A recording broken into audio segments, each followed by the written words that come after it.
Hello, Giles County. This is Melissa Green, your county executive. Over the past week, there's been a lot of information concerning internet for our county. I want to clear up some of the misinformation that's out there from the county side of things. First, the county has one goal. That's to support getting fiber run to every Giles County citizen. If we've learned anything from the last 2 years with COVID, it's that our kids need to have internet available at home so they don't get behind. That's why the County Commission voted to set aside up to $4.5 million to go to different grant applications to serve our entire county. Grant applications are typically based on several different criteria, and points are awarded for each one. One area that points are awarded are for dollars committed towards the projects from your local community. We want each of the grants to get the maximum points possible, and that's what the $4.5 million will be used for. The following maps are going to show an initial plan of how the county can support 3 different internet providers and grant applications to provide internet service to all of Giles County. But before we get into those maps, I want to share a little information about the grant that was pulled by the county. Last week, the County Commission pulled a grant application from being considered in the NTIA program. This map shows the grant area that was pulled in pink in the southwest corner of the county. Also on this map is the brown area that is already funded through a loan to Ardmore Telephone. PES had asked the county to apply for a grant for the southwest area of the county that currently wasn't served.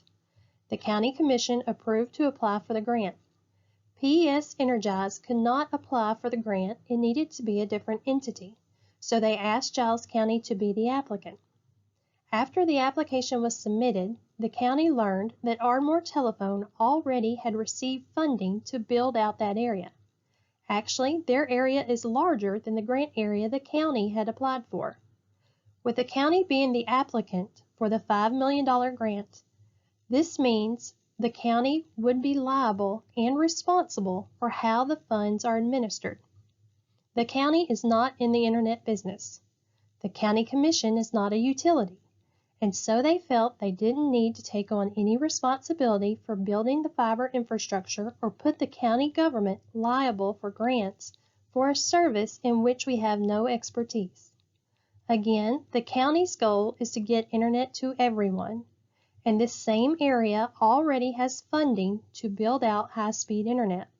So the County Commission, in a close vote, voted to pull the grant so the county taxpayers would not be liable for a $5 million internet project where service is already being built.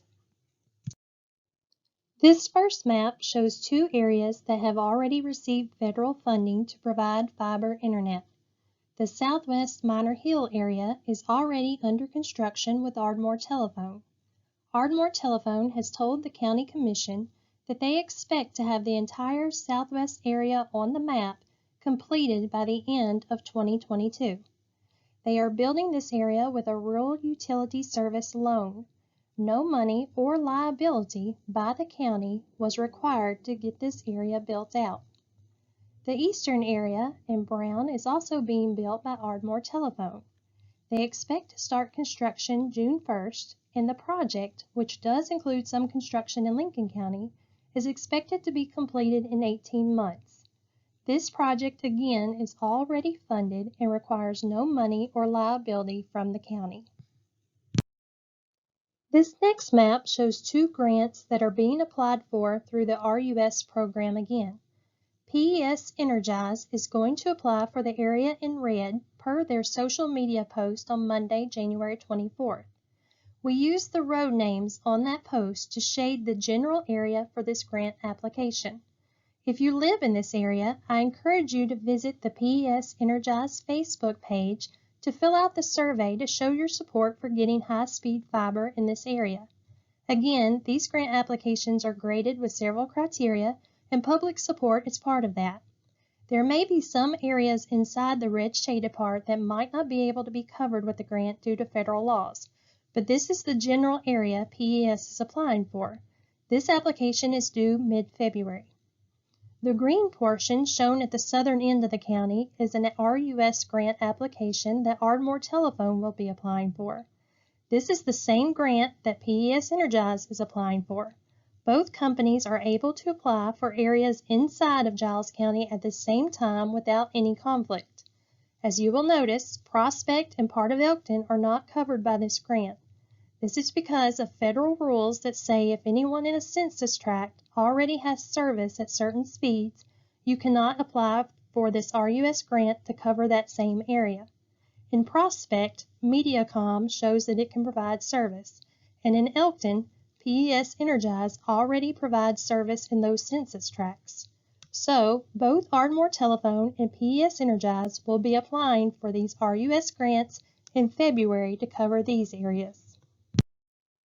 This next map shows additional areas that are applying for the Tennessee ECD grants. These grant applications are due in mid-March. The blue area, which is served by Duck River Electric, will have a grant application from United Communications. United has partnered with Duck River to provide high-speed internet to all Duck River customers. This leaves the remaining pale yellow areas to still need internet. Per my meeting with all three of the providers, PES Energize, United, and Ardmore Telephone, PES Energize stated that they will also be applying for the Tennessee ECD grant to serve all remaining PES service area. Their service area includes all the pale yellow area as well as the green area that Ardmore Telephone is applying for the RUS grant.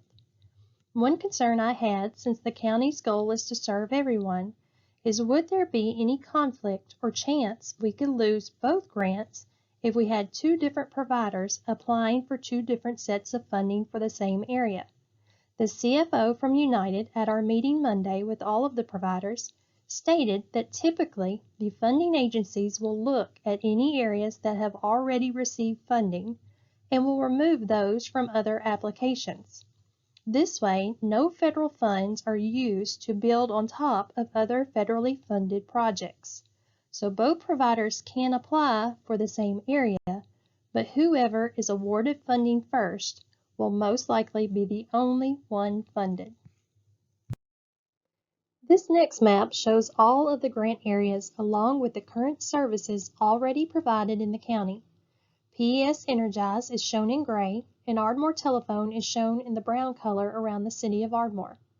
To support getting fiber internet to all of Giles County, we need the support of our citizens. If you are interested and supportive of applying for these grants, we need your help. Please consider filling out a letter of support and/or turning in a survey to these providers to strengthen their grant applications. It will take all of us moving towards a common goal of getting everyone internet to make this happen. Also, I want to take a moment to remind everyone these are applications for grant money to do these projects. It's not guaranteed we will get all of the money or even some of the money, but we must start somewhere. And these grant opportunities are designed for rural counties just like Giles. If we don't get a grant in one of these areas, we will continue to ask providers to apply again and again until we get the county covered. I'd also like to clarify the county is not applying for any of these grants. The internet provider is responsible for the application and takes on all of the liability with each of these projects. The county will support these applications and will put up to $4.5 million towards these projects, but you, as the county taxpayer, will not take on any liability of repaying any of these grants if there are any issues with the projects. As I mentioned before, the County Commission is not a utility. The County Commission wants to support this initiative, and that's why they've put money towards matching the grants, and that's why I've had numerous meetings with several providers to find a way to get internet to all of our community. I hope this helps clear up some of the questions of how different areas as well as by whom different areas of the county could be served with high-speed fiber internet. The goal of the county is to get internet to everyone. We have the opportunities with these providers to meet this goal without the county taxpayers taking on any liability of these projects or grants. This will be several years worth of projects to get completed, but there's no better time to start than now.